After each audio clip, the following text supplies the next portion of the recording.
Well, it tried to come a little flurry last night, just enough to get in the grass a little bit and cover Orville and the trailer.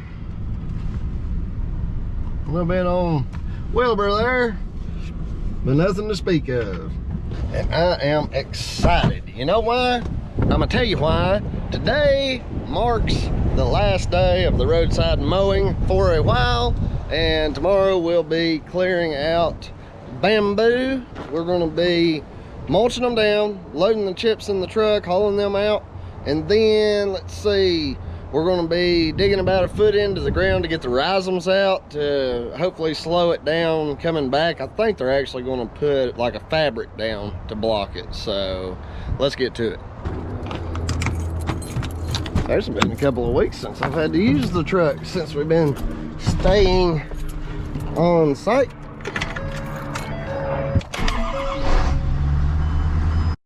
Well, of course, I would get to work and start trying to snow now. Going to be a brisk high of 34 today. It's 27 right now. I love winter time. There's just something about when it's cooler, coffee tastes that much better. Well, that's good.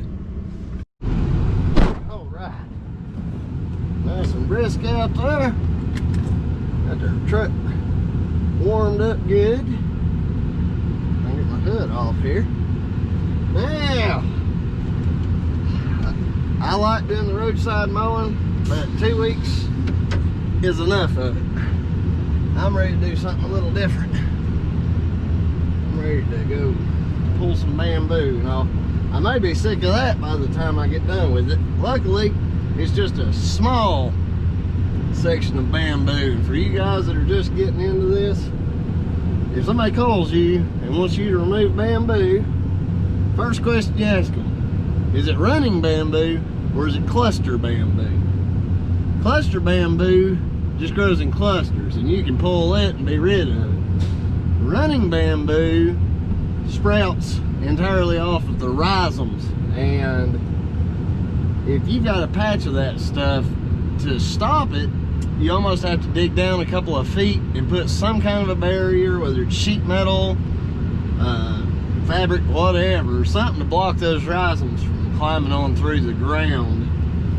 And it is a pain to deal with running bamboo, and I would not ever guarantee somebody that you'll get all of it. As soon as you do, you'll be getting called to go out there and pull shoots right and left, either that or give their money back. One of the two. Man, this is going to be a good day. Thought yesterday was going to be a good day, and it was a good day, but we had that hose blow out, and it ended up blowing out a tiny little pinhole. Usually hydraulic lines won't just blow out on you, but don't even try to keep running one. If you see that little spray mist coming out of the line, just go ahead and pull the thing, take it to the hydraulic shop. I took it to Carolina Equipment Rental, so if you're in the Asheville area, I called them up, they said bring it on. They had me in and out in 15 minutes. So as far as like a breakdown goes, to me that's not really a breakdown, that's just an unfortunate event that's going to happen. And I always try to provide words of encouragement to you guys. So one of the best words that I can give you is you're dealing with machines constantly with this business, and it doesn't matter what brand it is, it's going to tear up, and parts are going to wear. You've got a blue million moving parts on these things, so don't let it get to you when something happens, because you know it's going to happen. Just kind of build that into your time. And that's another reason why when I quote a job, if I think it's going to take me 2 days, I set aside 4 days, and that way I've got a little buffer for stuff like this, and it's not as aggravating. Right now I'm about 2 days behind where I would like to be. I think if the bamboo goes good, we'll be caught up by the end of the week, but I never plan on bamboo going good. Ever. It's just one of those things. Playing with a big Hitachi up there. It's beginning to look a lot like Christmas.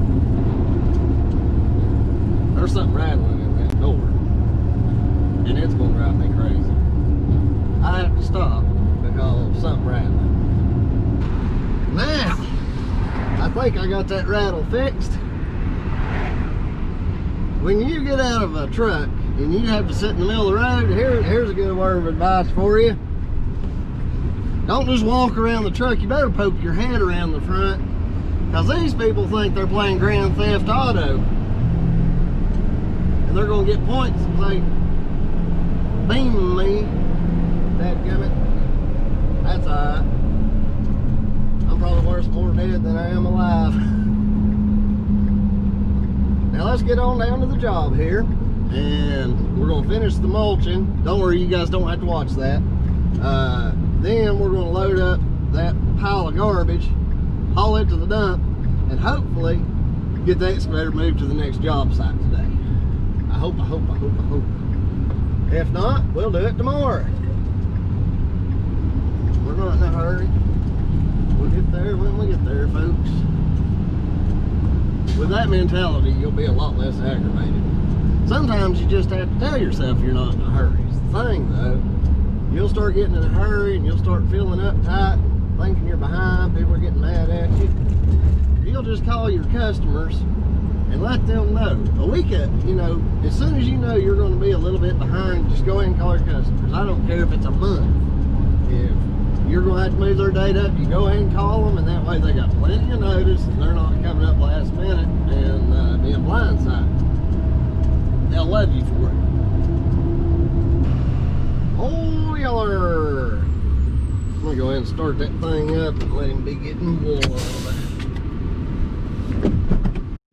Alright, now, the door shut, got the truck parked. The next thing I'll do is I'll turn the heat up on my air conditioner and feel it's starting to get warm, so I know my engine is warm. The next step is to wait for my engine to come up to operating temperature, which for this machine is this middle bar, and that's where the engine's going to be warmed up to its typical operating heat. While I wait, I enjoy my tiny little muffins, optimizing my time.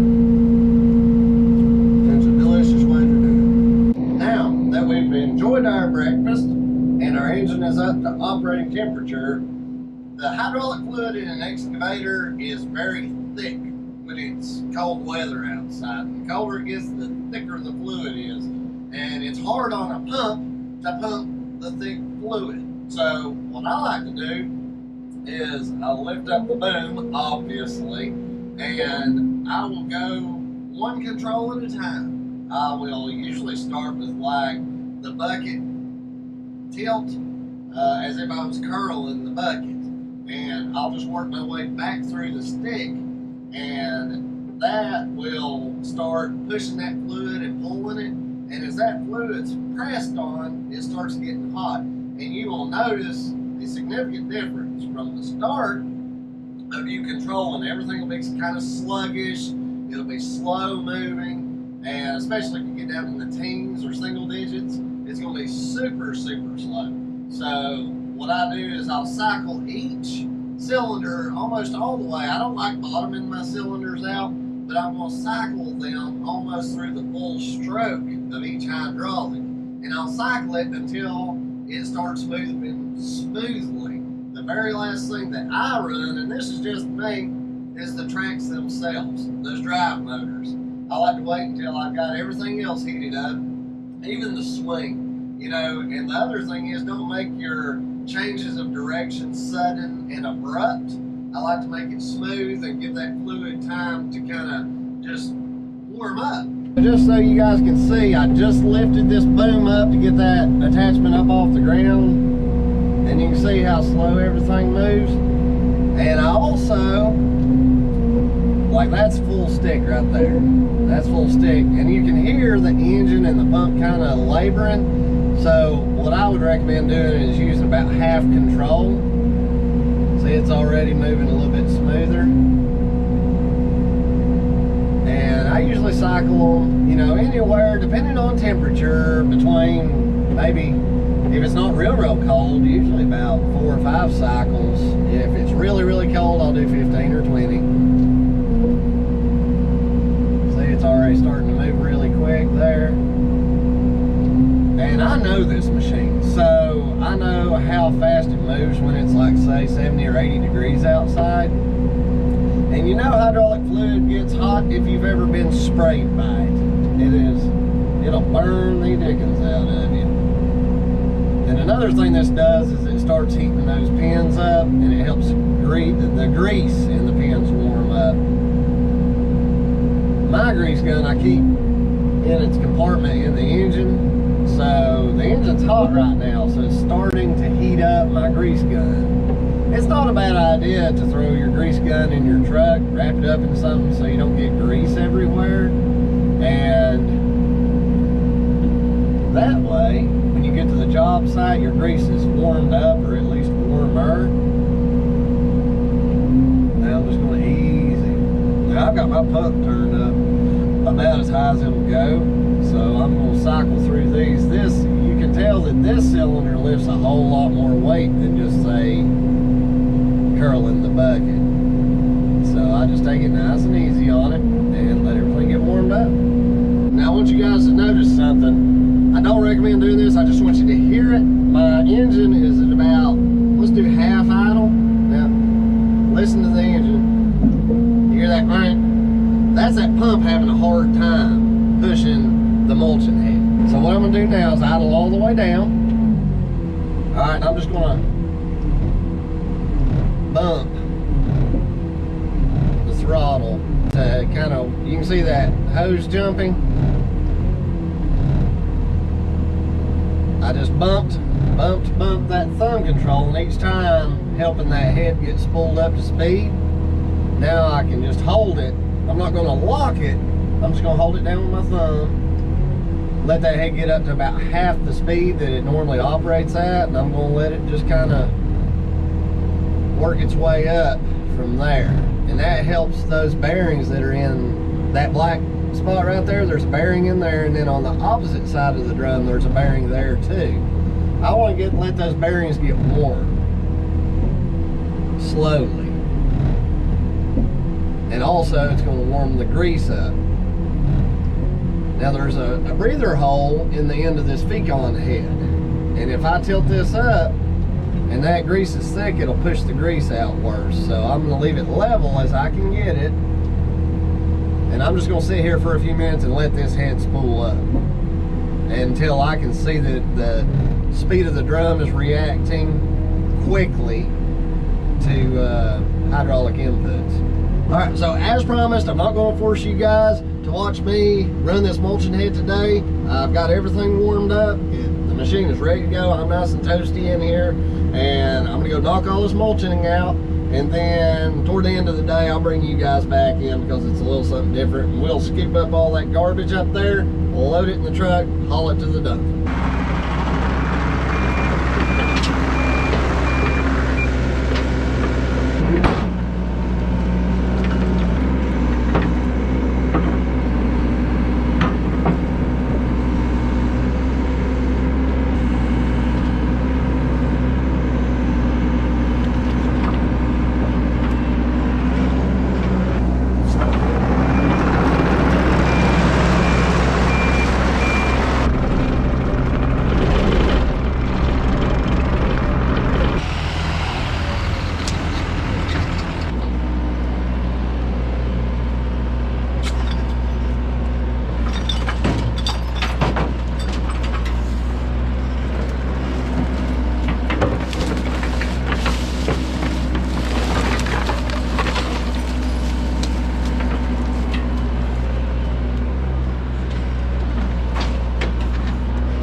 mulching.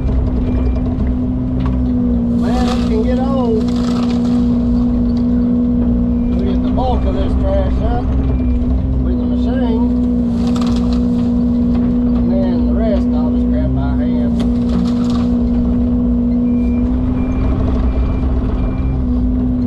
Try not to get too much sticks and twigs.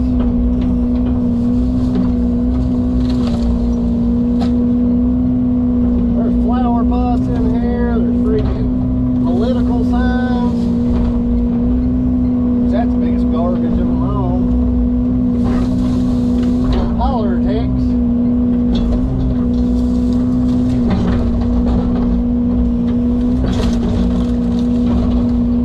Man, nice little garbage pile.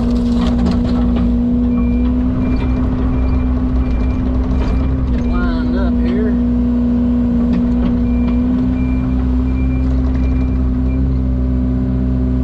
Putting my blade down just enough to kind of steady myself.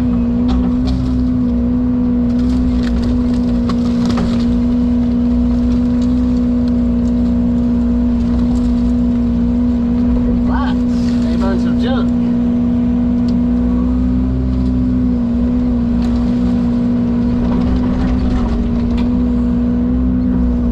Lot signs, builder signs. That's easy money right here. More than one way to make money with an excavator.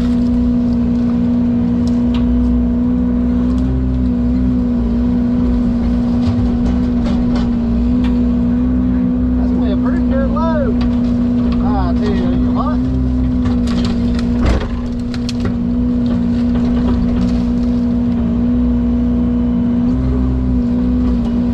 I like doing something like this where it's a little bit different than the same old. Bottles in there, go figure.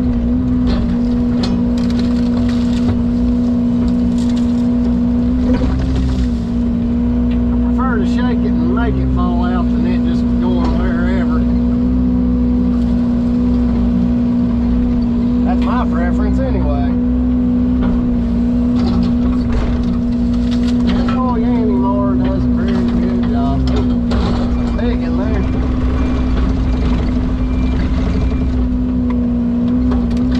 Kind of hard. Bunch of boards, probably. Dress my pile up. Keep your piles tight and it makes it easier to pick up stuff. It's worth taking the time.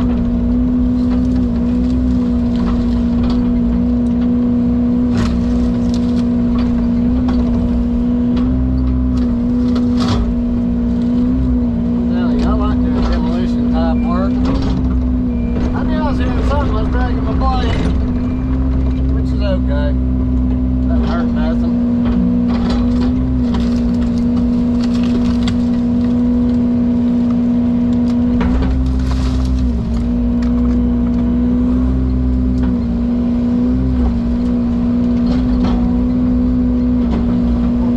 Messing my carb up, that's for sure.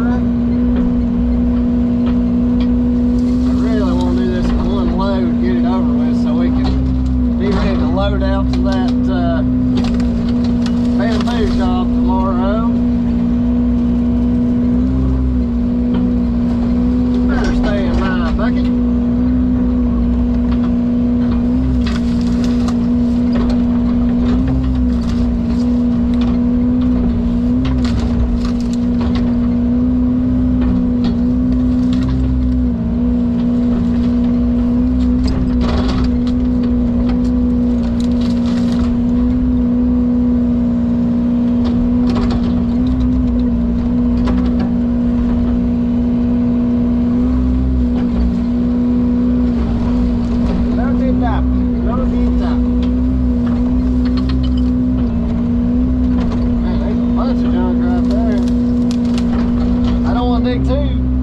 Subdivision area because there's manhole or water meters ever so often, and I haven't seen one close to here, so that means there's probably one close by.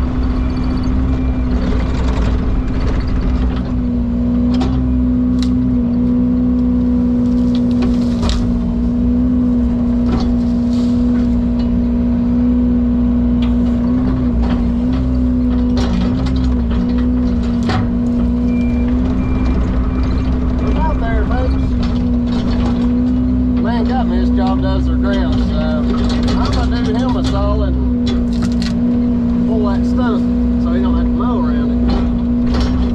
They really need me to go around all these and pull all the stumps, but as always, working on a budget.